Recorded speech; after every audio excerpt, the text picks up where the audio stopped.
Today, these Polish high school students are on a historic mission.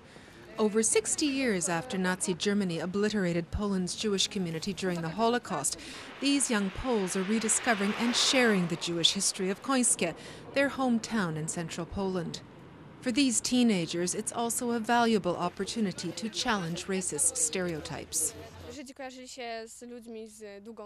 Jews were seen as people with long beards, hunchbacks and greedy. But we can't say that now because thanks to them, our history is very rich.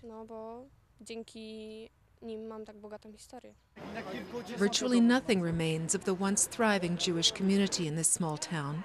A housing estate has been built on the ground where the local ghetto once stood, and a supermarket has replaced the synagogue. A humble plaque keeps alive the memory of 22 Jews executed by the Nazis in the town square in 1939. It was very difficult for us to find information because now all the traces have virtually disappeared. We had to dig deep to find anything at all.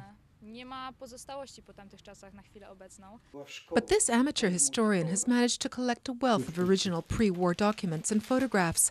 Before the Holocaust, Jews accounted for half of the residents of Konskie and were comparatively well off.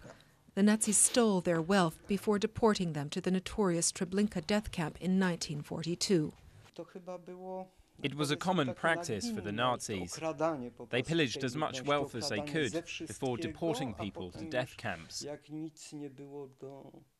After a field trip, the high school students share their findings with members of an association that promotes dialogue between different cultures.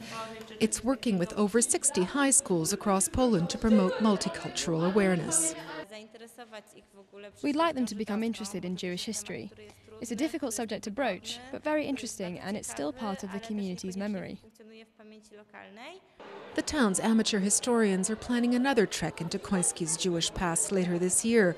This time, the event will be open to the public in the hope of keeping the memory of the town's lost Jewish community alive.